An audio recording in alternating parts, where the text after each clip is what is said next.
Eh bien, écoutez, bienvenue à tous, voilà, et bonne année hein, pour ceux qui viennent d'arriver. Donc, bonne année à tous. On est donc ici, c'est organisé cette matinale, enfin cette retailer, par Octave, donc de notre nouveau partenaire des Pays de Loire, avec son autre partenaire, donc Cache Piscine, client et non moins partenaire. Donc voilà, donc le Pays de Loire, je vais faire une petite présentation du Hub Retail pour ceux qui connaissent moins. Donc le Hub Retail, c'est cluster commerce d'Auvergne-Rhône-Alpes, du Nord, du Pays de Loire maintenant, bientôt sur la Suisse. Donc voilà, on est en train de se déployer. C'est donc le Hub Retail, c'est cluster commerce, donc du partage d'expérience entre retailers et spécialistes du commerce. On ne parle que commerce dans le Hub Retail. Et voilà, donc on se réunit régulièrement, on voit les photos. Évidemment, ça c'était avant mars, hein, donc on est maintenant toujours à peu près aussi nombreux. En présentiel, on était en moyenne 50 à 60 personnes toutes les 3 semaines à nous réunir. Donc là, voilà, on fait la même chose en ligne maintenant. Il y avait à peu près ce même nombre d'inscrits et les gens qui vont arriver. Donc voilà, donc le but, c'est de parler commerce, de parler de commerce d'aujourd'hui, et de partager les bonnes expériences, donc d'être très terrain. Donc en présentiel, on se déplace dans les magasins, pardon, dans les magasins, dans les entrepôts, pour aller voir ce qui a été mis en place par les enseignes sur des sujets divers et variés. Donc, qui touchent le commerce ou la logistique du commerce, puisque évidemment tout ça est lié. Donc, c'est des retail tours, c'est des conférences, des visites, et tout ça se passe plutôt bien. C'est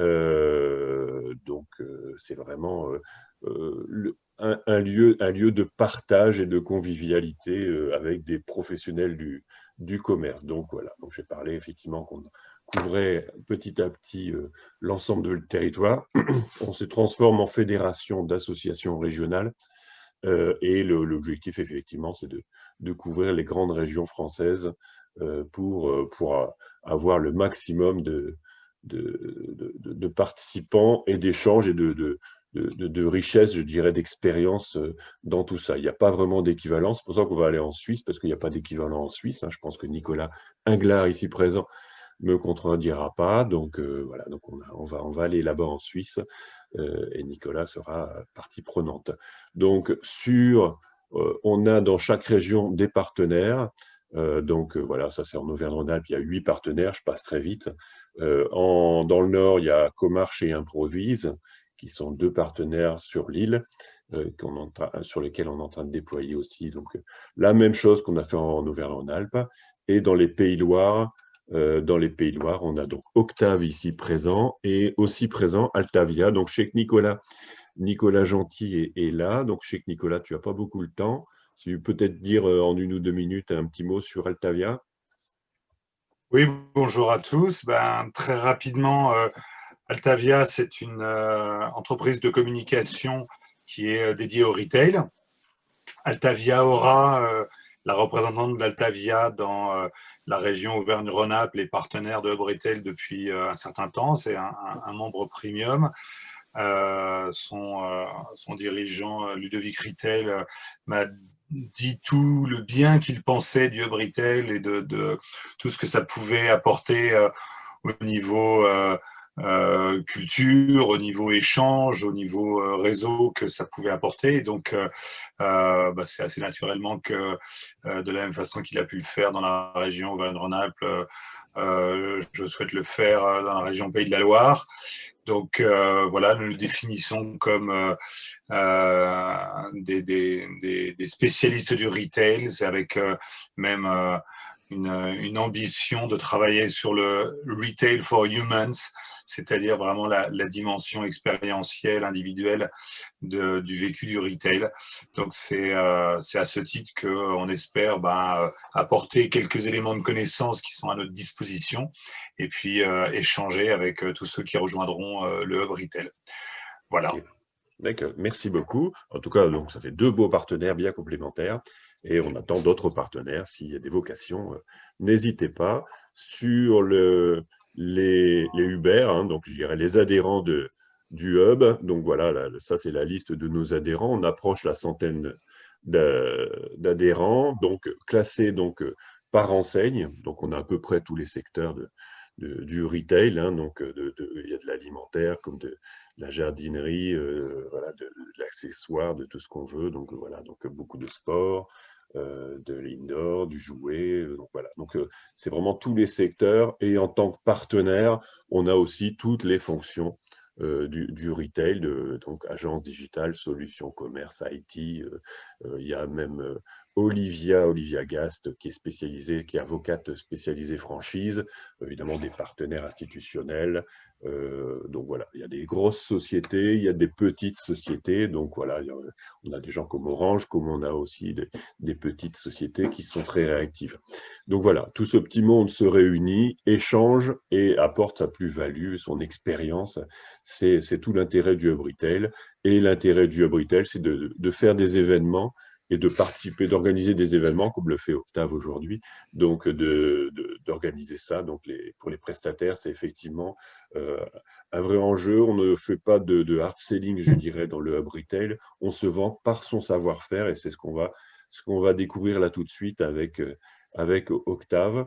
Je parle tout de suite de la prochaine retailer qui aura lieu le 5 février sur un sujet peu traité en matière de webinar, qui sont les crypto-monnaies dans le retail.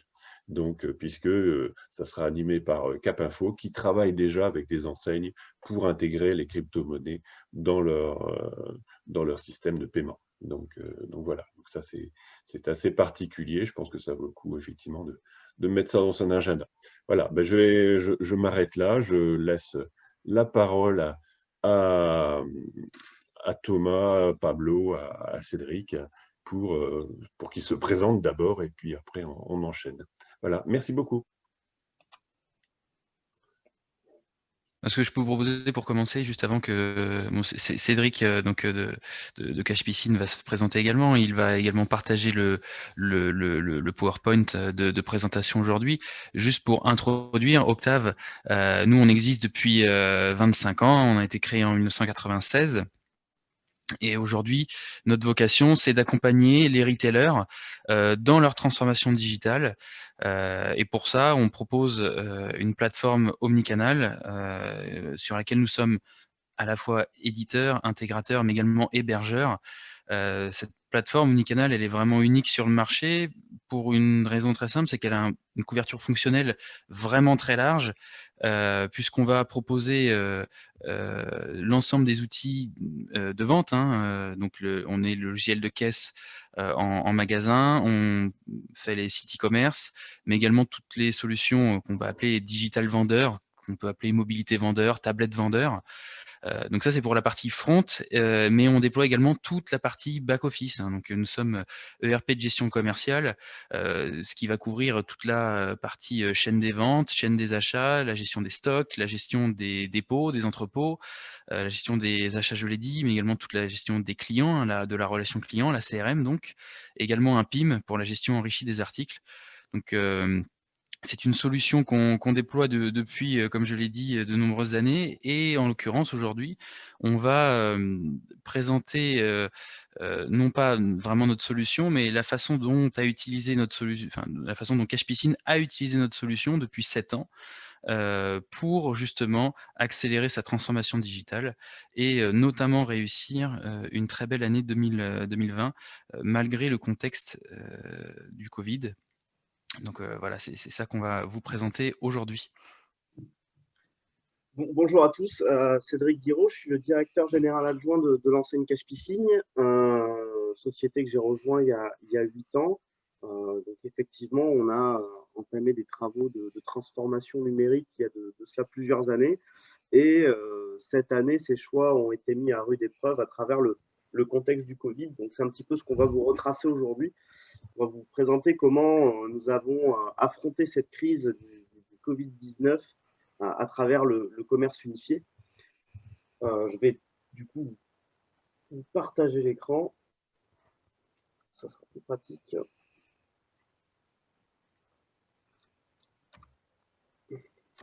Et là, normalement, vous devez voir mon écran. Non, pas encore. Encore, non. Et là, maintenant, ça C'est va être bon. bon. Là, ça va être... Ouais, là, c'est bon. Là. Donc, nous allons vous présenter comment Cashpiscine a affronté cette crise du Covid-19 grâce au commerce unifié. Mais tout d'abord, on va faire un petit rappel, puisque le commerce unifié, peut-être que certains d'entre vous qui ne font pas partie du Hub Retail ne savent pas particulièrement ce que c'est. Donc, le commerce unifié, qu'est-ce que c'est? C'est avant tout coordonner au maximum l'ensemble des canaux de vente pour éviter de cloisonner ces différents canaux, de les enfermer dans des silos. Le but, c'est vraiment de mettre le client, l'utilisateur au centre de tout, afin qu'il puisse avoir une vision 360 de l'ensemble de son expérience. Donc, ça fait plus de 10 ans maintenant qu'on entend parler de commerce multicanal, cross-canal, omnicanal, commerce unifié. Tout ça, c'est des évolutions de l'approche commerciale induite aussi par la digitalisation. Aujourd'hui, on n'y est plus que jamais et il y a une forte accélération à travers le contexte du Covid-19 qui fait que cette digitalisation renforce le côté commerce unifié au fur et à mesure. Qu'est-ce que... Attends, juste un instant, Cédric, si je peux juste ajouter un élément sur la slide précédente. C'est vrai que Cédric le dit très bien, en fait, quand on parle de commerce unifié, c'est un terme marketing, certes, qui fait partie de toute cette lignée qu'on entend parler depuis 10 ans, avec ça, de commencer par multicanal, cross-canal, omnicanal, commerce unifié. Mais en fait, le vrai sujet, c'est que ça fait 10 ans qu'on en parle, et pourtant, aujourd'hui, le constat qu'on en fait, c'est que la plupart des retailers ont encore aujourd'hui des organisations en silo, avec des conflits internes qui ne sont pas résolus, et surtout des systèmes d'information qui ne reflètent pas le réel besoin du client. Ce qu'il ne faut pas oublier, c'est que si on parle de tous ces termes, omnicanal, commerce unifié, peu importe le terme qu'on utilise, ce qu'il faut bien comprendre, c'est que le client, vos clients, sont devenus omnicanaux bien avant vous, bien avant la plupart des retailers. Et donc, c'est aussi en réponse à ce comportement omnicanal du client qui utilise dans une même expérience d'achat tous les canaux de distribution à sa disposition qu'on met justement en place et que les retailers mettent en place des solutions de commerce unifié. Et justement, aujourd'hui, la plupart des sociétés sont quand même dans cette volonté, et elles ont tenté d'y répondre en modifiant leur système d'information, certes, et en y ajoutant de nouvelles briques fonctionnelles. C'est justement, je pense, Eric, ce que tu montrais après. Exactement. Si tu pouvais passer. En fait, historiquement, on avait des solutions de caisse-magasin. Avant les années 2000, on avait des réseaux de magasins, donc on avait des solutions de caisse-magasin qu'on devait coupler avec des solutions de gestion commerciale. Puis à partir du début des années 2000, sont arrivés les sites e-commerce et avec eux des volontés de gestion d'entrepôt, avec souvent des prestataires et des solutions différentes qu'il a fallu interconnecter les unes aux autres. Et pour répondre finalement à ce besoin omnicanal qu'a le client, sont apparues également des solutions dédiées pour le PIM, hein, donc la gestion enrichie des articles, pour la CRM, pour la gestion de la relation client, des moteurs marketing également, pour tout ce qui est campagne marketing, programme fidélité, parrainage. Et maintenant, vous voyez fleurir de plus en plus dans les réseaux de retail ce qu'on appelle solutions digital vendeurs, tablettes vendeurs, mobilité vendeurs. Et en fait, cette solution-là, ce modèle-là, il répond bien effectivement aux problématiques du commerce omnicanal, mais tous les petits traits que vous voyez sur ce schéma, ce sont des interconnexions, des connecteurs, des flux, des passerelles qui doivent être mises en place entre les différents outils, les différents systèmes. Et quand bien même ce modèle répond bien au commerce omnicanal, il a un certain nombre de limites, c'est sa complexité, puisque gérer tous ces flux, gérer tous ces prestataires, c'est complexe, c'est souvent aussi coûteux et rigide. Et finalement, aujourd'hui, la plupart des DSI, hein, donc des directeurs informatiques dans les entreprises, des CTO, quel que soit le nom qu'on leur donne, ils sont pourtant attendus comme étant les moteurs de la transformation digitale de l'entreprise, et ils sont finalement englués souvent dans cette complexité-là qui ne leur permet pas toujours de progresser sur le commerce omnicanal qui est pourtant attendu par leurs propres clients. Je ne sais pas si tu voulais ajouter quelque chose, Cédric, sur ce point-là. Non, moi de mon côté, je pense que tu as bien résumé ça. Effectivement, c'est beaucoup des attentes des clients qui nous poussent à aller vers ce modèle-là. pour plus de fluidité, plus de rapidité. Et aussi, on voit encore une fois à travers le contexte qu'on a pu traverser sur l'année 2020, un contexte sanitaire qui a rapidement accéléré ces contextes de transformation. Mm. Donc, Et du coup, ce que je voulais ajouter, c'est que ça, c'est le modèle que la plupart aujourd'hui des retailers ont tenté de mettre en place pour répondre à ce client omnicanal. Mais nous, aujourd'hui, ce qu'on propose, si tu passes à la slide suivante, Cédric, c'est qu'on propose un modèle alternatif qui s'appelle le modèle intégré omnicanal, où en fait chez Octave, c'est important que vous le compreniez puisque toute la suite de la présentation va concerner vraiment Cache Piscine, mais pour que vous compreniez comment Cache Piscine a réussi, c'est aussi à travers ce modèle-là. Et ce modèle que nous proposons, c'est celui que j'ai détaillé en 2 minutes tout à l'heure, c'est une solution unique qui couvre l'intégralité des briques fonctionnelles nécessaires au commerce omnicanal dans une seule et unique solution partagée en temps réel. Donc on voit bien que aujourd'hui, c'est d'ailleurs le modèle qu'a choisi Cache Piscine, il y a chez Cache Piscine un travail en partenariat avec Octave pour le déploiement des caisses sur le réseau de magasins, le déploiement des sites e-commerce et également toute la partie back-office, hein, donc la gestion commerciale qui couvre également toute la gestion des différents dépôts et entrepôts, la gestion du référentiel article, la relation client, les différentes campagnes marketing, tout ça sur une seule et unique solution partagée en temps réel, ce qui permet d'unifier les process et donc d'unifier le système d'information. C'est ce qu'on va montrer tout à l'heure. Donc pour compléter ce modèle-là, nous, quand on l'a sélectionné, c'était pour nous amener beaucoup plus de simplicité, aussi pour réduire les coûts, puisqu'à l'époque, les modèles SaaS ne s'imposaient pas tels que maintenant. Donc, il y avait pour nous aussi l'envie de réduire les coûts et les frais de maintenance. Et ça nous donnait à l'époque une vision plus globale pour plus d'agilité et aller vers des évolutions beaucoup plus simples quant à la gestion d'un réseau. Donc petit à petit, ce modèle-là s'est imposé chez nous. Et donc, du coup, je vais vous présenter l'évolution clairement de ce modèle de commerce unifié au sein de Cache Piscine. Donc nous, la transformation a commencé en 2013, où donc Cache Piscine, c'est un réseau d'indépendants. Chaque magasin est une société juridique indépendante, donc chacun avait son système d'information, son propre fichier client, son propre fichier article, ses propres stocks, etc. etc.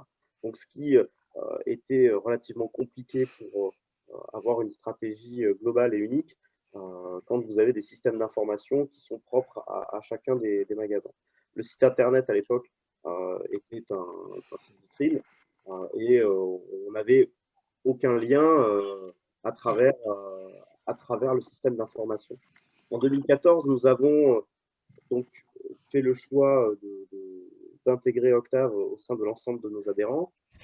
Qu'est-ce que ça nous a permis d'avoir dans un premier temps? Déjà un système d'information unique et unifié au sein de notre réseau. Et ça nous a permis de travailler déjà des bases de données articles qui allaient être unifiées, un fichier client qui allait être unifié au sein de la centrale dans un premier temps, mais cloisonné par magasin, travailler des règles de prix qui pouvaient être globales à l'ensemble du réseau, et évidemment une visibilité des stocks qui était, on va dire, grandement facilitée au sein des groupements de par ce système SaaS. Le choix de l'ERP Octave s'est vraiment imposé à nous aussi pour dans un autre contexte. C'est qu'à cette époque, on était grandement agressé par des pure players. Ces pure players avaient pour habitude de venir dégrafer des prix le week-end et rhabiller les prix le lundi, ce qui faisait que des journées comme des samedis étaient très problématiques pour nous, puisqu'on perdait le lead dans la relation avec nos clients, puisque c'était le client qui arrivait avec son smartphone ou sa copie d'écran en nous disant bah, écoutez, le produit, vous l'avez en stock, je le vois devant moi, mais par contre, je veux tel prix parce que je l'ai vu moins cher sur Internet. Donc, on avait vraiment un déséquilibre qui s'était créé et nous, on s'était dit à cette époque, on n'était pas du tout e-commerçant, nous allons adopter les codes du e-commerce pour aller les adapter à nos magasins et pour faire venir le monde en magasin. Et après, nous, c'est en magasin où on a une expertise et c'est là où on va faire la différence. Donc, c'était aussi une des sources du choix, Octave, qui avait une grande expérience sur le e-commerce. Donc, du coup, ça nous a amené à faire une refonte de notre site e-commerce, enfin de notre site vitrine à l'époque avec Octave. Donc, c'était une plateforme e-commerce sur laquelle on avait enlevé le bouton ajouter au panier. Puisque nous n'avions pas d'entrepôt, nous étions complètement étrangers à ce métier encore à l'époque. Donc ça, c'était le contexte en 2014. On a choisi Octave parce qu'on voulait faire évoluer les choses. Et donc, dès 2015, on a fait évoluer toute l'architecture de nos sites Internet, puisqu'on est passé de un site Internet à un site Internet par magasin. Cela nous a permis déjà une plus grande flexibilité, dans le sens où chaque magasin est donc un indépendant, il a un contexte local, il a une concurrence en local, il a besoin de s'adapter à son marché localement. C'est déjà une des premières règles du commerce unifié, c'est qu'on doit s'adapter et faire preuve d'agilité par rapport à sa concurrence, par rapport à son marché, etc. Donc le fait d'avoir ce site Internet par magasin, ça nous a permis déjà de donner à chaque client le prix dans le magasin, de lui donner aussi la visibilité du stock par magasin et d'avancer petit à petit vers ce qu'on peut connaître 5 ans plus tard maintenant, en 2020, 2021, le click and collect. Une de ces grosses évolutions aussi pour nous, c'était de créer un lien local avec notre client. Quand vous avez une grande enseigne et que vous avez juste un site national, nous, ça nous donnait beaucoup plus de proximité avec notre client que d'avoir ce canal-là adapté, personnalisé en fonction du magasin, ce qui nous permettait vraiment de créer un premier lien. Donc, on a eu une évolution de cette page web où on avait vraiment des demandes de prix, on pouvait voir les disponibilités en magasin, donc on venait vraiment afficher si le produit était en stock ou non, ce qui permettait déjà à l'époque de valider des venues en magasin de clients qui ne venaient pas pour rien, notamment en pleine saison. Et j'ai cru comprendre qu'il y avait 2-3 personnes du métier qui savent pertinemment ce dont je veux parler, c'est qu'on a de grosses affluences et que ces affluences-là viennent vraiment jouer sur votre stock de façon très rapide. Donc, beaucoup de clients venaient se rassurer aussi à travers ça avant de venir en magasin. Donc, ça se passait de la façon suivante. C'est que vous cliquez sur le bouton voir la disponibilité en magasin et vous sélectionnez votre magasin. Donc, on voit déjà qu'on met sur le site d'Angers et on indiquait la présence en stock ou non du produit. En fait, le vrai sujet, si je peux compléter aussi à l'époque, c'est que le réseau de magasins, et c'est souvent le cas de quel que soit le secteur d'activité, le réseau de magasins, qui en l'occurrence est un réseau d'indépendants, ne voit pas encore à l'époque tout l'intérêt que peut avoir la digitalisation. Et l'objectif derrière cette première étape, de 2015, d'avoir un site par magasin, c'est aussi d'utiliser le site comme étant un moyen de générer du trafic en magasin. C'est-à-dire que là où il y a une promesse, je dirais, de valeur ici qui est sur le site e-commerce, je peux consulter les produits, je peux avoir accès au tarif local du magasin, mais je peux aussi avoir la disponibilité en stock en temps réel du produit sur lequel que je suis en train de consulter. Et l'idée derrière, c'est vraiment de préparer en tant qu'internaute sa visite en magasin en consultant le site web, ce qui donne aussi un énorme intérêt pour le magasin et le réseau de magasins d'avoir une plateforme e-commerce qui va lui générer du trafic directement au magasin et donc potentiellement de nouveaux clients qui vont venir acheter chez lui. Voilà l'objectif au moment, à l'époque, en 2015. Exactement. Toute cette architecture aussi a été montée avec une règle impérative pour nous, c'est que l'ensemble de ces sites Internet, l'ensemble de cette navigation, le fait de transiter d'un site Internet à un autre en sélectionnant un magasin, se fasse de façon assez transparente. C'est pour ça que les changements entre le site principal et le site du magasin, ça se résumait en fait à l'identification du magasin que vous pouvez voir en haut. Et quand vous changiez de page, c'était vraiment très transparent puisque le design était identique et c'était uniquement des informations de personnalisation qui venaient changer à l'époque. Donc ça, c'était les premières évolutions. Et puis petit à petit, le commerce évolue, les mœurs aussi ont évolué, que ce soit au sein de notre réseau et au sein même du commerce en général. Et pour nous, le choix du e-commerce, d'ouvrir un site e-commerce, nous a paru à ce moment-là évident. Nous avions gagné en maturité, nous avions aussi gagné en technicité et en maîtrise de ce système informatique. Donc, c'était une étape tout à fait naturelle pour nous, ce qui fait que là, on commençait vraiment à rentrer dans un commerce multicanal, omnicanal, puisqu'on avait à la fois des magasins, donc je dirais du retrait magasin du retail classique, et de la livraison à domicile. Et ce site internet aussi pouvait faire de la livraison en magasin pour utiliser les magasins en point retrait. Et là aussi, donc, créer du lien localement avec l'ensemble de nos magasins. Donc tout ça est venu agrémenter une base déjà bien en place, puisque on a toujours le fichier client, qui, ce dernier par contre, s'est unifié avec l'arrivée du site e-commerce, puisqu'on l'a véritablement ouvert sur l'ensemble du réseau. On avait toujours les règles de prix par magasin, même si ces dernières étaient globalement identiques à l'ensemble des entités, et bien évidemment la gestion des stocks toujours en temps réel à travers ces différentes plateformes. Donc quand on parle de gestion de stock en temps réel, ça veut dire qu'à chaque fois que vous avez un ticket de caisse qui passe dans votre magasin, si c'est le dernier produit que vous venez de vendre, dans la seconde, dans la minute, vous le voyez comme en rupture de stock dans le magasin sélectionné sur le site internet. Est-ce que tu veux ajouter quelque chose, Thomas? Je dirais que, enfin, si tu cliques, je pense, une fois sur ton PowerPoint, ça devrait voilà, faire montrer déjà la partie e-commerce là, et un coup de plus pour montrer que effectivement, voilà, l'arrivée du e-commerce, ça impose aussi des choses dans le réseau de retail, et l'un des éléments, c'est que ça a aussi imposé l'unification du fichier client. Ça veut dire que ce qu'il ne faut pas oublier, et on aurait pu aussi l'introduire de cette façon-là, c'est que le passage d'une société vers le commerce omnicanal, c'est une transformation informatique, certes, mais c'est aussi un projet d'entreprise qui se construit dans le temps. Et ce qu'on essaye de vous montrer là, c'est qu'année après année, différentes briques se mettent en place pour participer à l'omnicanalité du réseau de Cache Piscine.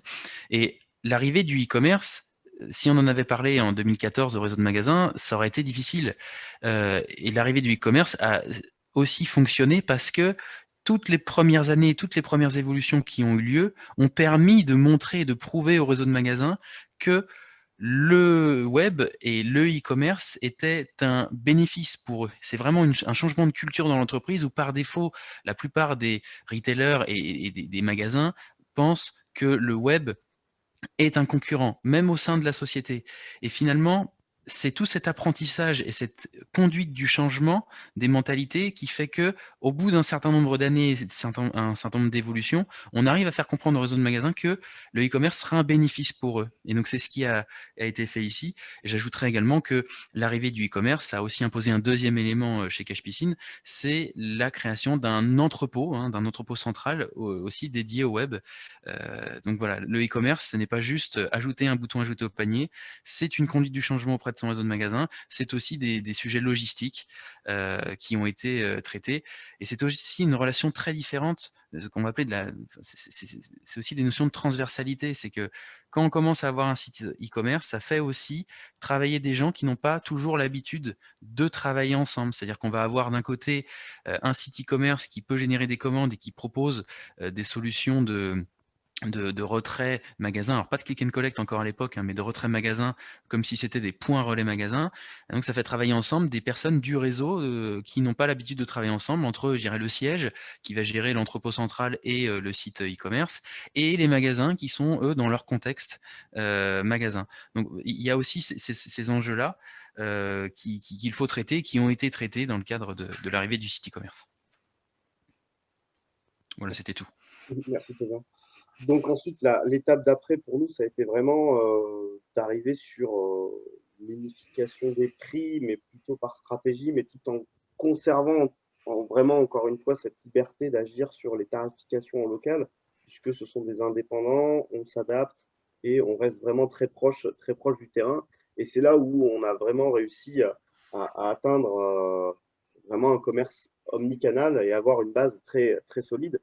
Cela aussi, c'est fortement ressenti puisque toute cette digitalisation et le fait aussi, nous, d'orienter notre communication à travers des supports web ça nous a permis d'avoir des évolutions assez fulgurantes sur le site en nombre de visites, où on est passé avec des progressions à 2 chiffres depuis plusieurs années. Donc, on était déjà sur des bases très solides par rapport à notre stratégie. Et maintenant, on va arriver à l'événement majeur donc, de 2020, c'est, je dirais, la gestion de cette crise et de cette Covid-19 qui nous a un petit peu perturbé, qui nous a vraiment poussé dans nos retranchements.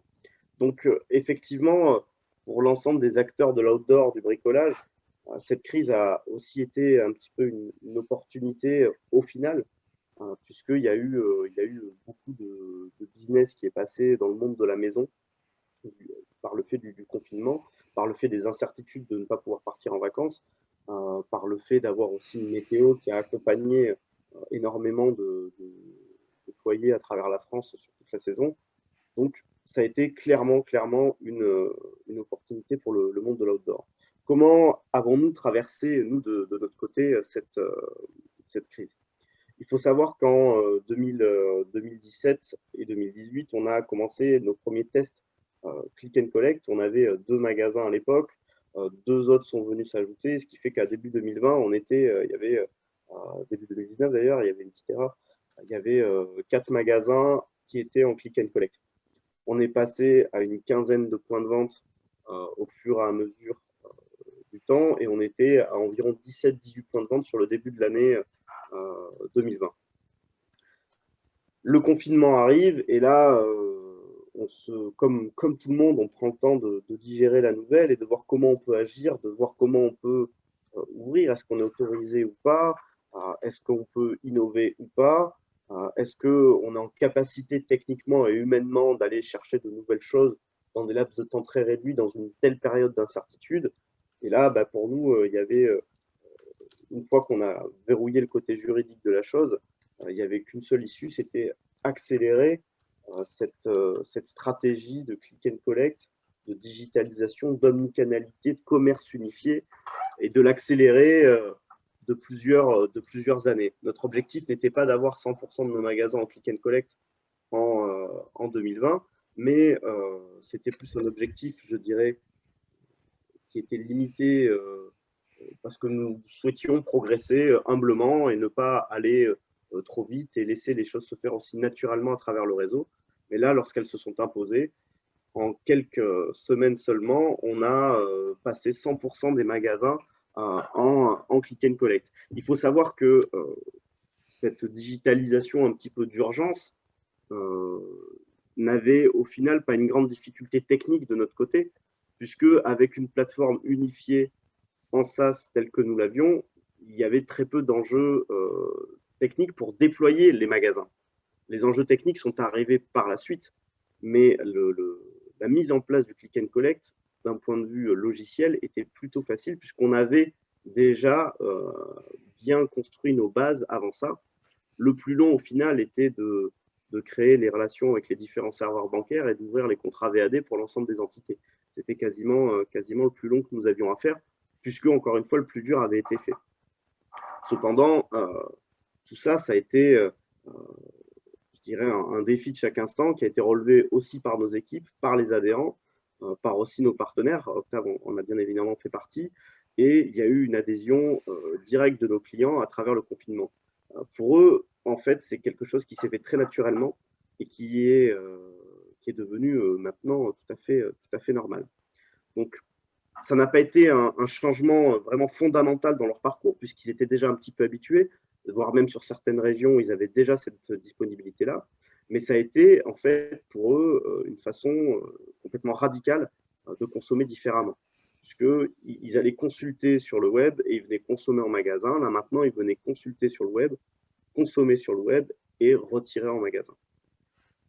Donc, tout ça, vraiment, ça a été possible uniquement parce qu'on a pu disposer d'un système d'information qui était agile, sur lequel notre stratégie et les efforts de la centrale avaient été déjà bien déterminés plusieurs années à l'avance.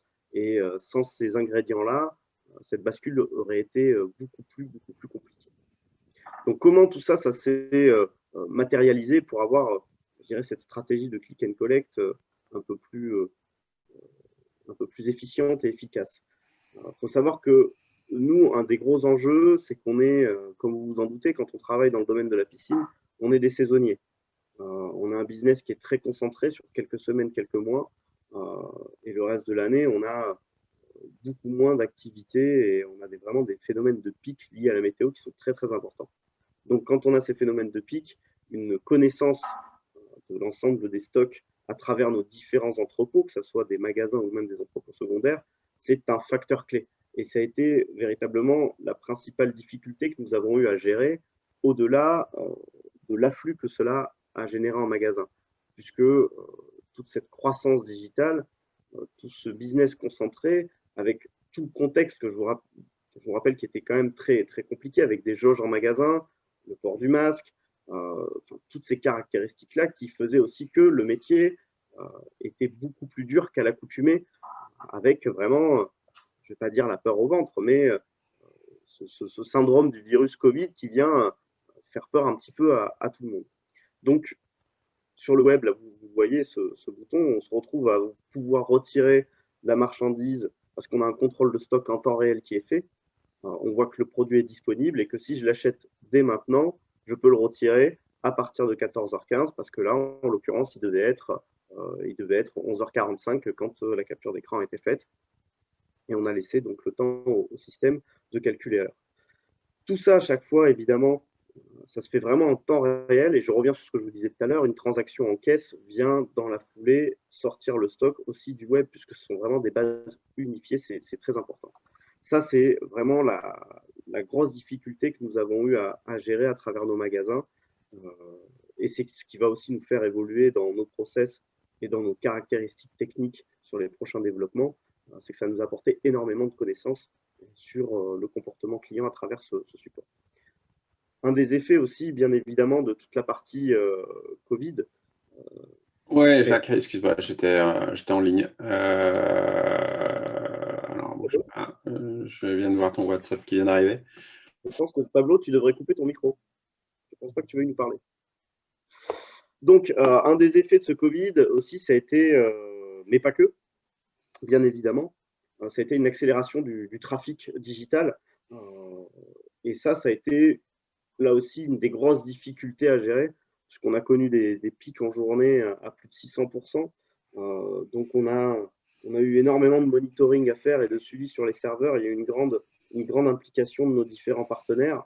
Quand on part comme ça sur un déploiement aussi vif et aussi court terme, il y a énormément de problématiques que l'on ne voit pas arriver, comme par exemple la gestion des mails, où je donne des chiffres complètement au hasard, mais vous vous retrouvez d'habitude à envoyer 200, 300 mails par jour et vous vous retrouvez au final à envoyer 3000, 4000 mails par jour.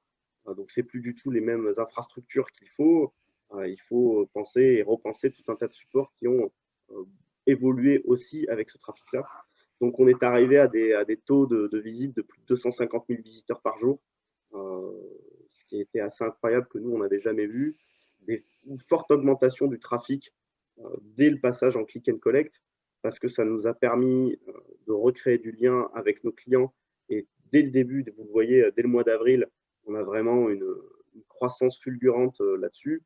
Et on peut dire que toute cette architecture vraiment très atypique avec l'ensemble de nos sites Internet, donc plus de 100 sites Internet, puisque Cache Piscine, c'est un réseau qui a plus de 100 magasins. On a connu vraiment une explosion du trafic, un nombre de commandes sur le web qui s'est envolé. C'était vraiment considérable et incroyable. Et une adhésion des clients tout aussi fulgurante. Nous, ça nous a permis de proposer vraiment des offres complètement ajustées dans tous nos magasins.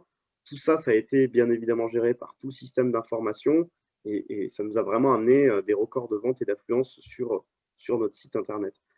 Et vraiment, tout canaux confondus, on a eu une croissance considérable. Alors, il faut aussi relativiser. Le système d'information nous a permis d'assurer ces croissances incroyables, mais c'est aussi le fruit d'un travail de plusieurs années, puisque dans notre politique commerciale de communication, on avait aussi déjà entamé ce travail de digitalisation.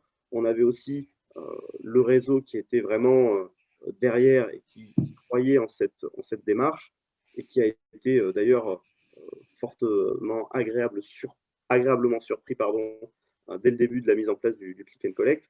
Et l'ensemble, je dirais, des planètes se sont alignées pour que tout fonctionne bien. Et là, c'est là où on a connu des croissances encore plus incroyables, puisque bon, vous vous souvenez de ce graphique. Et ce graphique, on va vous montrer qu'il a grandement évolué, puisque notre trafic s'est envolé de plus de 180%, quasiment 177% exactement. Donc la croissance a été éprouvante à assumer, à assurer, mais encore une fois, ce choix de commerce unifié a été entièrement validé par nos clients, forcé un peu par le contexte aussi, mais maintenant on est certains tous au sein du réseau et même à travers vous, à travers cette conférence, que ces choix-là sont les bons. Plusieurs les font désormais. On voit que le click and collect s'est réparti dans énormément d'enseignes et très rapidement. Et tout ça, ça a été vraiment un axe de développement majeur pour nous. Il faut savoir, encore une fois, que ce n'est pas uniquement la seule chose, puisque une des grandes facultés de Cache Piscine, c'est quand même d'avoir une relation client-vendeur de qualité. Nous sommes des experts de la piscine. Pour nous, c'est vraiment très important et primordial de conserver le lien. Donc, pendant cette crise du Covid, on a aussi déployé un chat sur chacun des sites internet des magasins, sur lesquels les vendeurs volontaires continuent à garder le lien avec leurs clients par rapport aux projets en cours, par rapport à des problèmes que ces derniers pouvaient rencontrer au quotidien. Donc tout ça, ça s'est fait naturellement et ça nous a permis aussi de préparer, je dirais, la sortie du confinement. Donc l'ensemble de nos infrastructures, même si elles ne sont pas gérées par Octave pour certaines, nous ont permis de rediriger l'ensemble des trafics vers nos vendeurs qui n'étaient plus en magasin, qui étaient chez eux sur les 15 premiers jours du confinement. Et tout ça, ça nous a permis de garder le lien et de redémarrer aussi plus vite du moment qu'on avait l'ensemble des voyants ouverts pour ouvrir nos différentes activités. Alors, le bilan, qu'est-ce qu'on peut dire de toute cette crise, de toute cette année? C'est que ça a été l'opportunité vraiment pour nous d'engager toute l'enseigne derrière, mais ça a aussi été pour nous l'opportunité de valider l'ensemble des choix qu'on avait pu faire. Parce que ces choix, quand vous les faites maintenant 7 ans auparavant, que vous évoluez petit à petit et que vous franchissez vraiment une grande marche, vous avez quand même des doutes.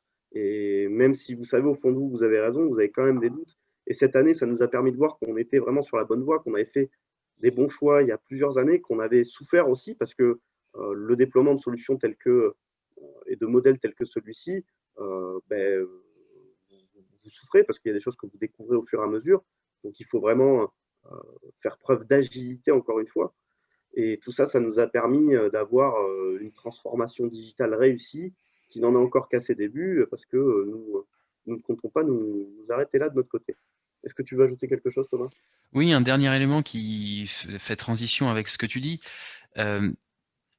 Finalement, ce qu'on observe en 2020, c'est que les sociétés qui avaient fait, je dirais, les investissements nécessaires, que ce soit d'un point de vue informatique, humain, et enfin voilà, tous les investissements nécessaires au préalable pour être prêts pour le commerce unifié ou commerce omnicanal, ça dépend comment on l'appelle. Toutes ces entreprises ont de fait réussi une bonne année 2020. Évidemment, lorsqu'on était sur un marché qui n'était pas trop touché. Hein. Je n'ai pas évidemment parlé ici de l'hôtellerie, de la restauration ou encore du textile. Mais ce que je veux dire par là, c'est que je reviens à ce qui a été dit en introduction. Ça fait 10 ans qu'on entend parler de ces stratégies. Au départ, c'est du multicanal, cross-canal. Après, c'est devenu omnicanal. Maintenant, on parle de commerce unifié. Et certaines entreprises, c'est l'exemple de Cache Piscine, a fait ce choix-là il y a 7 ans et a passé les étapes les unes après les autres, ce qui leur a permis du coup d'être prêt et de réussir son année 2020. Et finalement, ce dont on se rend compte, c'est que ceux qui n'ont pas fait ces choix-là d'omnicanalité, eh bien, ont souffert en 2020. Alors que certains d'entre eux étaient pourtant sur des marchés qui étaient porteurs sur l'année 2020. Et donc, ce dont on s'est rendu compte à la sortie du premier confinement, hein, donc vers mai-juin, c'est que ça y est, il avait fallu ça pour que certaines sociétés comprennent qu'il fallait aller dans cette voie-là, mais d'autres ne l'avaient pas encore compris. C'était dit que ça y est, c'était fini, on pouvait repartir comme c'était avant. Et hop, là, on a eu un deuxième confinement, et donc ils ont de nouveau souffert. Peut-être que là, on va en avoir d'autres. Enfin, en tout cas, cette crise-là du Covid, on espère tous qu'elle va se stopper le plus vite possible, mais en tout cas, elle a aussi montré, elle a mis en lumière finalement les entreprises qui avaient fait ces choix d'omnicanalité au bon moment et celles qui étaient en retard. Et aujourd'hui, ce qui est important de comprendre, c'est que l'omnicanalité, c'est pas un choix, c'est imposé par vos clients, c'est ce que je disais tout à l'heure, et vous devez y aller d'une façon ou d'une autre. Et donc, pour ceux qui ne sont pas encore dans cette démarche-là, ou qui l'ont démarré et qui veulent aller encore plus loin, il faut vraiment que vous continuiez dans cette voie-là. C'est ce qui a permis, par exemple, à Cache Piscine de bien réussir, mais aussi à beaucoup d'autres sociétés de réussir en 2020 parce qu'ils étaient prêts au commerce unifié au bon moment. Et donc le Covid, enfin la Covid maintenant, la Covid a mis en lumière tout ça. Merci, merci Thomas. J'ai vu qu'il y avait plusieurs questions, notamment de Monsieur Coelho, Vincent Coelho. Par rapport au réaménagement de nos magasins, ça dépendait des phases. En fait, je vous avoue que sur le mois d'avril, où on était encore confinés, on pouvait juste faire du retrait. L'ensemble de nos équipes s'est formidablement réorganisé et a appris, parce que quand vous êtes vendeur, responsable de magasin, vous n'êtes pas préparateur de commandes ou logisticien. Et ils ont appris ce métier assez rapidement pour se réorganiser. Et je les en félicite encore parce qu'ils nous ont véritablement bluffés et surpris. Et là, évidemment, au niveau de notre concept en magasin, on a énormément appris cette année et on va faire des ajustements, hein, puisque notre livre des normes ne prévoyait pas un tel volume de click and collect. Donc, il y a beaucoup de choses qui vont être revues, testées dès l'année prochaine. Ouais. Il y avait une question aussi de Stéphane sur le SEO. Stéphane? Oui, comment gérez-vous votre SEO? En fait, il me semble que Pablo a commencé à répondre. Donc, on a. Tu veux peut-être répondre, Thomas? Oui, donc le principe global est le suivant, c'est que le site, on va dire national, est dupliqué pour chaque site magasin, donc même architecture, même ergonomie, même charte graphique. Cependant, des pages sont dédiées à chaque site magasin, ce qui permet de faire du référencement local. D'ailleurs, on n'en a pas du tout parlé lors de cette présentation, mais cette stratégie multisite qui date de 2015 a aussi permis de très fortement renforcer le référencement local. Donc entre la page d'accueil, des pages dédiées à la présentation du magasin sur chaque site magasin et des adaptations vraiment locales à certains endroits très précis, ça nous a permis de faire du référencement local de façon très intensive. En revanche, pour le reste, toutes les pages qui finalement étaient dupliquées, c'est pas un secret de vous dire que il y a deux choix, hein. Soit on accepte le duplicate content, soit on n'indexe pas ces pages-là. C'est le choix qui a donc été fait. Et donc, ce qu'il faut bien comprendre, c'est que cette stratégie multisite, oui, ça nécessite de gérer autant de sites qu'il y a de magasins, avec une architecture qui est quand même en gros dupliquée, ce qui facilite largement les choses. Mais par contre, cette stratégie-là, c'est aussi celle qui a permis de vraiment bien réussir sur le référencement local. Donc, quand Cédric expliquait tout à l'heure qu'il y avait un vrai rapprochement entre le client et son magasin, il y a cette volonté-là, mais il y a aussi une volonté de référencement qui, en l'occurrence, a bien marché. C'est pas la seule stratégie. On peut très bien aussi réussir du référencement local avec un seul et unique site qui couvre l'ensemble de ce qu'on appelle une navigation magasin, donc avec une page par magasin qui permet aussi de faire son référencement local et aussi de mettre en avant, comme ça a été montré aujourd'hui, la disponibilité en stock par magasin, mais sur un seul site. Donc la stratégie multi-site ou la stratégie sur un seul site, mais allant dans le cadre du référencement local, fonctionne dans les deux cas.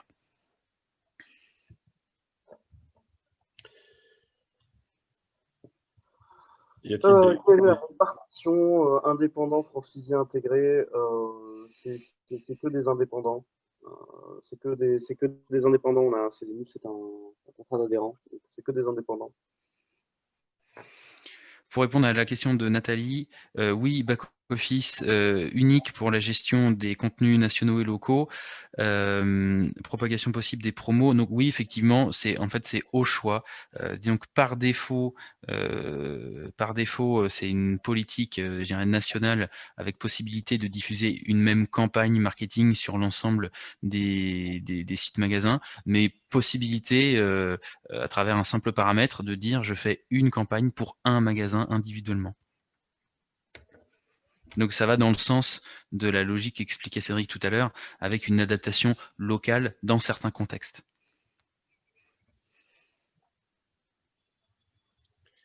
Peut-être tu peux revenir, Thomas, ou Cédric, sur la multicommande, parce que ça a été répondu dans le chat, mais si j'ai une commande avec X produits, c'est Laurent Bessac qui posait la question de Adyen. En fait, il n'y a même pas besoin de revenir sur le graphique, c'est que c'est vraiment des entités juridiques qui sont vraiment indépendantes. On ne fait pas de split de commande à ce jour. Vous passez une commande en click and collect avec un retrait 2 heures, on vous fait une promesse comme quoi vous pouvez l'avoir en 2 heures, c'est automatiquement stock du magasin. Si vous demandez une livraison chez vous, c'est le stock de l'entrepôt. Si je peux ajouter un élément, c'est vrai qu'aujourd'hui, Cash Piscine fonctionne comme ça, c'est un choix stratégique.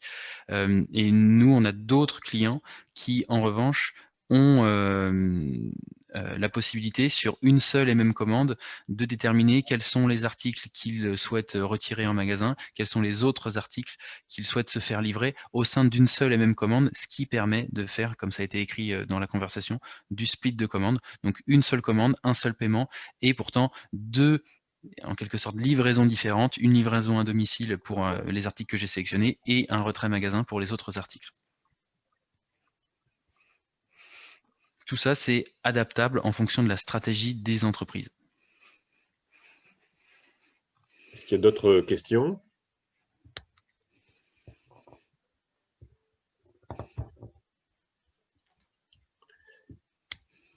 Nathalie qui posait des questions là sur la e-réputation. Bon, nous, on gère notre réputation à travers des plateformes annexes. Donc,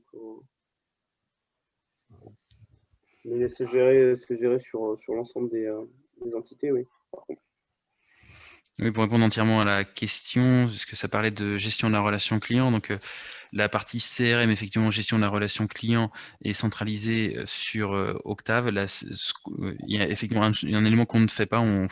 Octave a déjà une couverture fonctionnelle très large et on ne fait pas aujourd'hui dans Octave de la gestion de la e-réputation.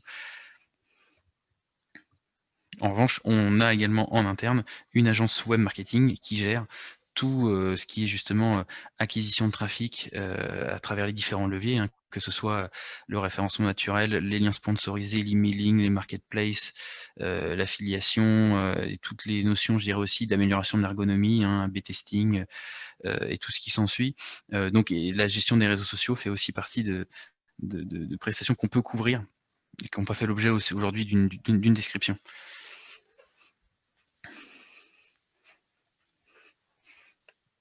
Ok, qui se lance? Est-ce que vous partagez les stocks de vos fournisseurs sur des articles que vous n'avez pas en stock dans vos entrepôts ou en magasin? Non, non, parce que voilà, c'est une stratégie. Encore une fois, c'est pas un côté technique de la chose, je pense. C'est que, comme je disais, on est des saisonniers. Voilà, nous, on fait je dirais le business avec ce qu'on a en entrepôt. Les saisons sont relativement courtes et ces sujets un petit peu de dropshipping pour l'instant ne nous concernent pas. On préfère consolider notre stratégie retail pur et dur et avec tout le côté commerce unifié qu'on est capable d'apporter, et ça nous demande déjà beaucoup d'efforts avant d'aller nous plugger sur des fournisseurs annexes.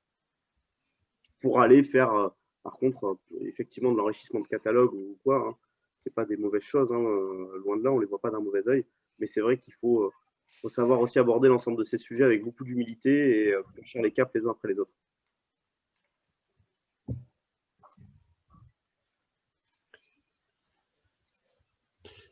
Une autre question?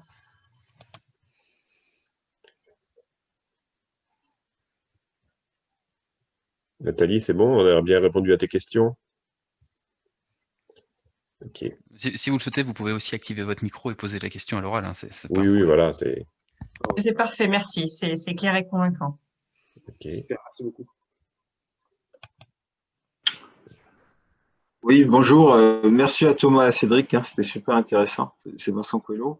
Juste dans l'accompagnement au changement, comme vous aviez des franchises, je pense que comment vous avez travaillé au niveau des équipes pour les aider à démarrer en période de confinement? Vous avez eu des outils en amont de processus et vous avez fait des pilotes. Parce que je pense qu'il n'y avait pas la même maturité informatique sur les processus par rapport à vos différents points de vente. Donc, c'est les équipes d'Octave qui l'ont fait ou c'est plus les équipes de Cash Machine qui ont accompagné le changement? Bah, sur la conduite du changement, là, par rapport à l'introduction du Click and Collect, c'est les équipes de Cash Piscine, mais au sens réseau du terme. Hein. Il n'y a pas que la centrale qui a participé. Cette épreuve du Covid a aussi mis quand même en avant l'implication des collaborateurs pour le réseau. Quand vous devez vous réinventer, parce que pour certains magasins, c'était véritablement se réinventer. Nous, on a donné des bases, puisqu'effectivement, on avait 4 pilotes qui avaient 2 ans d'activité et une douzaine de pilotes qui avaient une année d'activité sur le Click and Collect, donc sur lequel déjà on avait pu se baser et établir des process simples et fonctionnels. Mais c'est vrai que le réseau s'est formidablement bien adapté et a fait preuve vraiment d'une grande volonté pour arriver à ça. Et encore une fois, nous, ça nous a permis d'avoir énormément de remontées d'informations pour venir fiabiliser encore plus l'ensemble de nos process et les rendre beaucoup plus solides demain par rapport à une nouvelle épreuve Click and Collect qui pourrait se présenter à nous, quoi. Mais ça a été véritablement beaucoup de dialogue et beaucoup de compréhension de la part des magasins et beaucoup d'investissement de leur part aussi. Merci. C'est quoi la taille des magasins, Cédric, en termes de salariés à peu près? Bah, on a des magasins qui vont de 500 à 1200, 1300 mètres carrés. Donc ça peut aller de 3 collaborateurs à 12, 14, 15 collaborateurs par magasin. Ok. Une petite question. Moi, j'aurais aimé savoir si, du coup… On peut se présenter? Tu peux te présenter? Oui, pardon. Laurent, donc responsable réseau des magasins Aquapolis, groupe Ibiza. Une petite question, c'est concernant le changement de consommation des clients par rapport au Click and Collect. Est-ce qu'il est proportionnel à la fréquentation du site par entité? C'est-à-dire, est-ce qu'aujourd'hui, la fréquentation du site peut automatiquement être proportionnelle à la consommation par rapport au Click and Collect ou pas du tout? Bah, forcément, vous avez toujours des liens de proportion. Après, là, il y a quand même un travail de data qui est assez conséquent, puisque quand on administre 100 sites internet, on a eu X commandes, ça demande un travail d'analyse plus conséquent. Et je ne vous cache pas qu'il n'a pas encore été mené comme on aurait voulu le faire. Mais je peux déjà vous dire qu'il y a forcément un lien, puisque le e-commerce, c'est avant tout c'est de la stat aussi. Hein. Vous avez des visites, vous avez un taux de transformation. Donc, si vous avez plus de visites, vous avez plus de commandes en gardant le même taux de transformation. Donc, il y a forcément des liens de proportionnalité là-dessus. Donc, vos clients ont, pour vous, aujourd'hui, adopté complètement le Click and Collect et changé leur consommation, c'est-à-dire qu'il y a automatiquement peut-être moins de transformation en surface de vente ou pas du tout? Bah, c'est compliqué de tirer des bilans. C'est difficile de séparer les deux, c'est ça? Bah, c'est surtout qu'on parle d'une année qui ne doit pas être une année de référence. Cette année n'est pas spécialement partie pour être une année de référence. Donc ça, c'est le temps qui va nous le dire tout ça. Après, ce qui est sûr, c'est qu'au-delà du contexte de Cash Piscine, pour échanger avec beaucoup d'autres personnes, cet enjeu du Click and Collect, lui, est adopté partout, en fait. Ouais, ça devient un mode de consommation de plus en plus répandu, mais c'est vrai que sur un métier comme le nôtre qui reste quand même assez technique, c'est aujourd'hui, je voudrais savoir si la proportionnalité vraiment du conseil de la visite magasin, d'une transformation d'un renseignement, un acte de vente en magasin, au détriment d'un achat compulsif ou de besoin, quelque chose de récurrent comme de la chimie sur du click and collect. C'est pour ça. Mais voilà.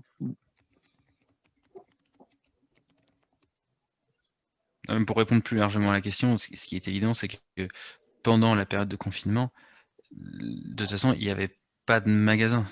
Donc forcément, tout passait par le web. Maintenant qu'on est dans une période plus classique, il va falloir maintenant attendre pour faire la comparaison avec les années précédentes. Puisque forcément, quand on est en confinement, tout le monde doit obligatoirement passer par le site pour faire sa commande, ce qui veut dire que tous les gens qui seraient naturellement venus en magasin, cette fois passent par le web. Donc ce qui fait qu'il y a aussi une envolée du trafic, évidemment, et une envolée des commandes qui passent par le web. Là, on est repassé dans un modèle plus classique, mais ce qui est important de comprendre, c'est que le Covid, quand je dis que les consommateurs sont devenus omnicanaux avant les entreprises, c'est vrai pour certains, c'était moins vrai pour d'autres. Ce qui est évident, c'est que les personnes qui étaient encore plus éloignées de la digitalisation en tant que particulier s'y sont mis parce qu'ils n'avaient pas le choix. Donc forcément, je dirais à toutes choses égales par ailleurs, ça a aussi éduqué un certain nombre de clients particuliers à utiliser les propositions digitales des entreprises à passer à travers ce type de choses. Ce qui veut dire concrètement que je suis persuadé que si on regardait une statistique française du pourcentage de commandes click and collect, tout secteur d'activité confondu en 2018 et quand on le regardera en 2021, parce que 2020 ça compte pas, l'augmentation je pense sera sensible puisqu'on aura aussi habitué cette année les consommateurs à passer à travers ces plateformes-là. Et donc demain, ceux qui commandaient naturellement en magasin et qui ne voyaient que le magasin ont aujourd'hui commencé à découvrir une autre solution d'achat qui est le site web pour un certain nombre d'entre eux. Et peut-être que ça aura convaincu un certain nombre d'entre eux de plutôt passer sur du click and collect que par une visite magasin. Donc forcément, naturellement, ça augmente aussi cette proportion-là. Et ça, c'est généralisé. Ouais, je veux dire, le fond de ma question, c'était est-ce que, voilà, enfin, concrètement, ça a dû changer le réflexe consommateur des clients cash piscine. Aujourd'hui, ils ont. Alors, Ouais. on ne peut pas parler de réflexe. En fait, c'est vous apporter une énième réponse à leur possibilité de consommer. C'est ça. Clairement des changements de réflexe, honnêtement. Parce que, en plus, sur des métiers techniques comme ça, le lien est très important selon nous. Et l'ultra-digitalisation ne peut pas tout régler. Ce n'est pas vrai. Ce n'est pas la réponse à tout. Et il y a vraiment un véritable besoin de lien. Et le retail n'est pas mort. Hein. Non. Et du coup, moi, ma dernière question, c'est est-ce que vous pensez aujourd'hui que vous avez apporté ce qu'on appelle un confort de consommation à vos clients? Moi, je pense que oui. Mais, oui, véritablement, oui. C'est une certitude, ça. Ça, c'est une certitude. D'accord. Parce qu'on leur donne le choix. Du moment qu'on leur laisse le choix, c'est confortable. Merci à vous. Merci. Il y a une question de Nathalie, mais qui est un peu tendance. Alors, je précise quand même que Cédric répond à toutes les questions, mais il y a quand même des notions de concurrence qui existent. Et là, je vous confirme, celle-ci, bon, après, ça, ce sont des questions évidemment très confidentielles. On a un réseau très, très proche, très familial, et il y a des choses sur lesquelles je ne m'étalerai pas, dont celle-ci, parce que ça fait partie aussi un petit peu de notre politique. Voilà. Mais Nathalie n'est pas concurrente, donc ça peut être off. Peut-être. Non, c'est pas bloquant. Ça fait souvent part des belles, riches et discussions très animées avec un réseau d'indépendants et je viens aussi, enfin j'ai une culture réseau d'indépendants et j'ai opéré parallèlement le même type de transformation et donc cette question a été tranchée aussi de notre côté, mais non sans débat. Donc je voulais juste connaître votre position. Eh ben, ça n'a pas été non sans débat non plus, mais en général, c'est assez passionnant chez nous. Ça laisse des souvenirs. Non, mais c'est au-delà de laisser des souvenirs, surtout qu'il y a une belle proximité, une belle confiance. Donc, ça n'est pas des débats houleux, en fait. Ce sont des débats très ouverts et très enrichissants. C'est une des grandes richesses de ce réseau, c'est vraiment la proximité entre ses adhérents et la confiance qu'il peut y avoir. Ça nous permet justement d'avoir une agilité fantastique. Quand vous vous êtes en plein confinement et que vous dites non, mais écoutez, nous on pense qu'il faut faire ça, et qu'en 5 minutes, tout le monde vous suit dans une aventure sans trop savoir comment on doit s'y prendre, c'est vraiment une véritable preuve de confiance. Et ça, c'est vraiment une des caractéristiques du réseau Cache Piscine. Alors, je suis relativement jeune, j'ai certainement moins d'expérience que beaucoup d'entre vous, mais je sais que ça ne court pas les rues, ce genre de lien. Un capital fort, oui. Exactement. Y a-t-il encore des questions? Oui, moi j'avais une question, Laurent Dessac à Diane. Je voulais savoir si l'international était un enjeu fort et si oui, où et à quelle échéance, grosso modo. Bah, ça, l'avenir nous le dira. Je pense que sur des périodes telles que celles que nous vivons, on doit aborder ce genre de questions, encore une fois, avec beaucoup d'humilité. On a attaqué, nous, notre déploiement en Espagne. C'est pas un secret. On est déjà en Espagne depuis 3 ans. Est-ce que demain, il y a d'autres pays qui s'ouvriront? Je le souhaite à l'enseigne. Ça sera une preuve donc, de développement et de dynamisme. Là, à ce jour, ces questions ne sont pas d'actualité. D'accord. Merci.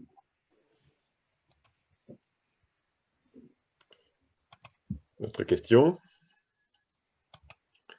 Encore un petit peu de temps, donc n'hésitez pas.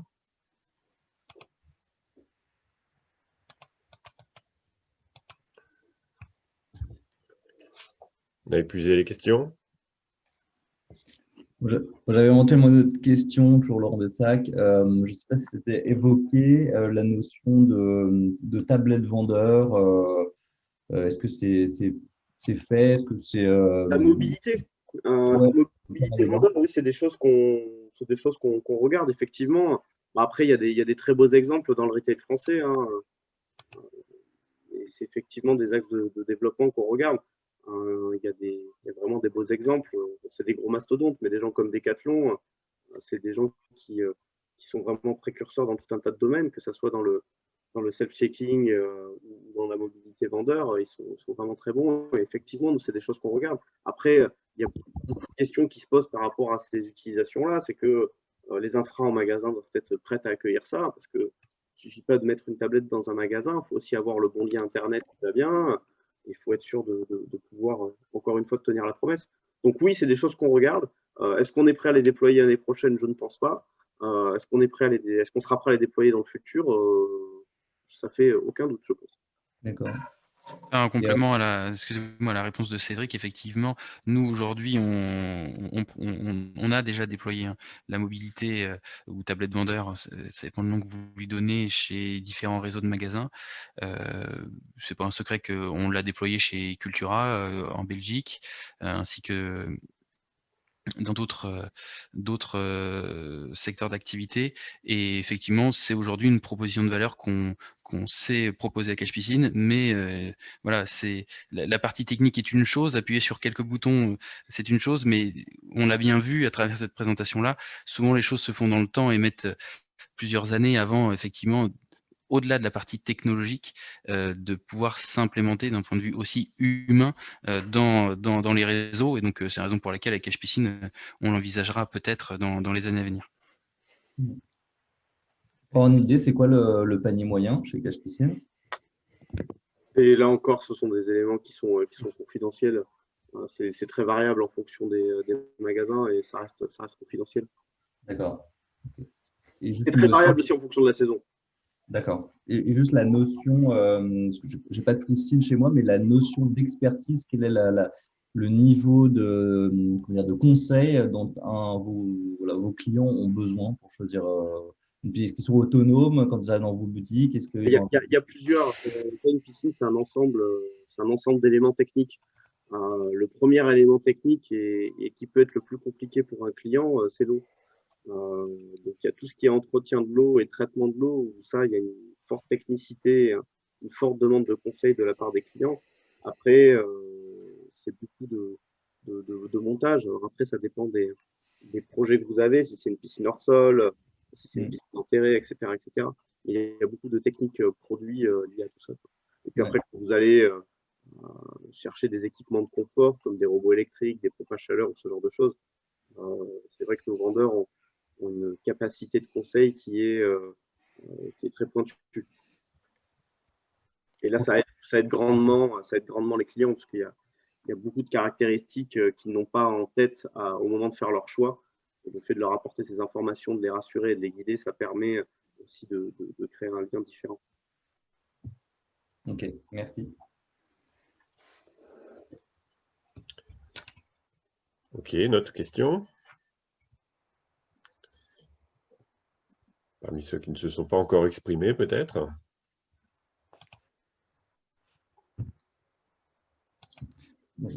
J'avais encore une question, mais je laisse la parole aux autres. Pas de problème, s'il n'y a pas d'autres questions, tu peux y aller, hein, Laurent. Okay. C'est une question plus marché. J'ai l'impression qu'il y a beaucoup de secteurs en fait qui sont éclatés avec énormément d'indépendants. Cache Piscine, j'ai l'impression que c'est une référence qui arrive en fait à agglomérer énormément sous un même nom, un même logo, beaucoup d'indépendants dans beaucoup de magasins pour vraiment voilà, avoir une marque unifiée. Est-ce que c'est un des précurseurs? Est-ce qu'il y a d'autres marques qui sont sur ce chemin?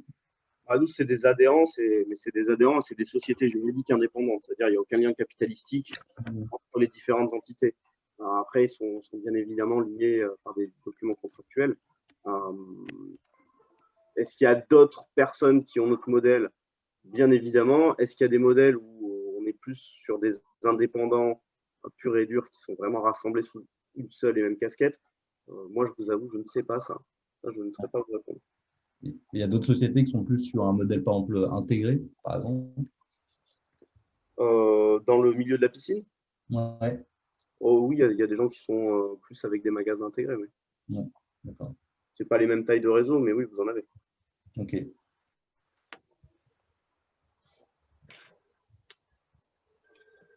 Bon.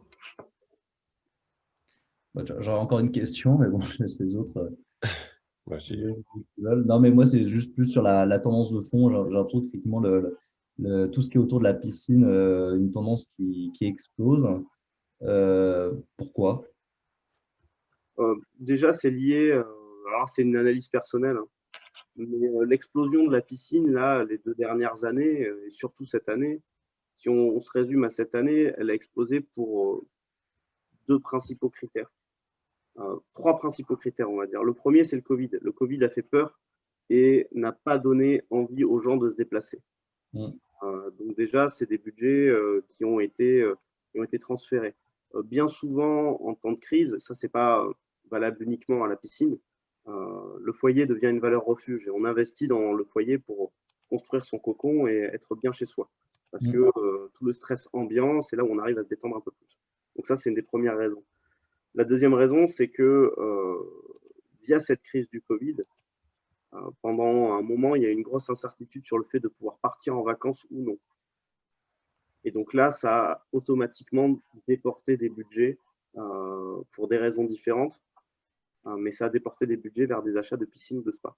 Et enfin, le troisième élément qui est, lui, que l'on retrouve d'année en année, c'est la météo. Cette année, il ne faut pas oublier quand même qu'on a eu un mois d'avril fantastique. Ouais. Un mai légèrement pluvieux au début, mais après fantastique.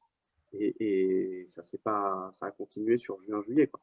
Donc, météo, pour nous, on est des métiers qui sont très météo-sensibles. Et c'est ça qui porte aussi l'activité. Ensuite, il y a quelque chose qui a fait que la piscine est devenue un petit peu un produit de grande consommation. C'est que la démocratisation de piscines hors sol et le développement de notoriété, que ce soit de Cache Piscine ou d'autres réseaux concurrents, font que les gens y pensent beaucoup plus, s'y intéressent et peuvent voir aussi que c'est accessible en fonction de leurs moyens, puisque des piscines, vous pouvez en avoir une à 150, 100 euros, et après ça peut faire du sur-mesure à 150 000, 200 000 euros. Donc au final, il y en a pour tous les goûts. Là où avant, il y a 10-15 ans, c'était encore un produit très élitiste, c'est un produit qui s'est fortement démocratisé en peu de temps et qui récolte les fruits aussi de cette démocratisation, couplée avec les autres phénomènes dont je vous parlais auparavant. Ok, merci. J'aurais une petite question, moi. est-ce que le fait d'avoir mis en place le click and collect, par le fait que ce soit quand même chronophage selon la période, et je parle hors période Covid, est-ce que ça a généré des emplois? Est-ce que vous avez dû automatiquement recruter? Alors, c'est pas. Ou c'est une adaptation du poste même d'un collaborateur? C'est pas nécessairement le click and collect en direct qui a généré de l'emploi, mais oui, tout ce qui s'est passé cette année a généré de l'emploi chez Cashpicine. D'accord. Et on a même passé au mois de septembre quelques, que je ne vous dise pas de bêtises, c'est 300 embauches, je ne sais plus, je vous dis peut-être, je n'ai plus le chiffre en tête, mais c'était au-delà de la centaine, ça c'était avec certitude. Ça avait occasionné d'ailleurs une interview de notre enseigne sur BFM par rapport à ces recrutements. Ce que j'avais vu, ouais. Ok, donc du coup, sur un poste lambda d'un collaborateur, il a dû être aménagé différemment, ou ce sont des postes différents? Ce sont les mêmes personnes que l'on retrouve en surface de vente qui derrière sont préparateurs de commandes, ou... Ça dépend vraiment des magasins, parce qu'on n'a pas les mêmes typologies de magasins, on n'a pas les mêmes zones de chalandise. Vous avez aussi des appétences qui sont différentes en fonction des zones géographiques. D'accord. Les zones plus reculées vont certainement avoir moins d'appétence sur le digital que des régions beaucoup plus avancées en la matière. Ça, c'est quelque chose qu'on peut voir aussi. Donc, les organisations dépendent vraiment des magasins et des zones. Mais effectivement, il y a des gens qui ont dû se réorganiser et consacrer beaucoup plus de temps à cette partie préparation de commandes click and collect dans une journée normale. Ça, c'est une certitude. Oui, d'accord, parce qu'automatiquement, il n'est pas que digital, il y a la proportion humaine et savoir ce que ça a généré derrière. Ouais. Après, c'est une adaptation en fonction de chaque entité, c'est ça? Tout à fait. Ok, merci. Est-ce que ça a généré des besoins de formation, Cédric, un peu de changement de métier, même le vendeur qui soit digitalisé? Le vendeur, ça n'a pas généré des besoins de formation, puisqu'encore une fois, c'est une transition. Là, on est en train de voir l'ultime brique fixée sur le mur, mais cette transition-là, elle s'est faite en plusieurs années. Donc, il y a eu une éducation et une acceptation et une validation de la digitalisation de notre métier qui s'est faite petit à petit. Le fait de passer sur du click and collect, pour certains, il y en a beaucoup qui voulaient le faire cette année. Ça s'est accéléré de quelques semaines parce qu'ils étaient déjà prêts mentalement à aller chercher ça. Et les autres, ça s'est rapidement imposé à eux aussi. Mais encore une fois, toute la pédagogie qu'on a pu amener sur l'arrivée du e-commerce, etc., ça leur a permis de déjà avoir une mentalité pour traiter ces sujets-là. Ok.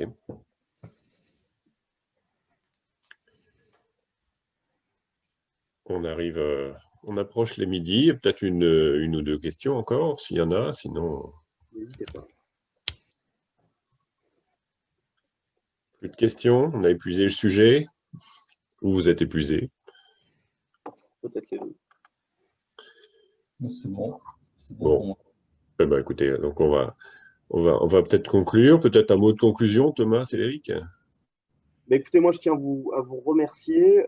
N'hésitez pas à me solliciter si vous souhaitez échanger sur différentes thématiques.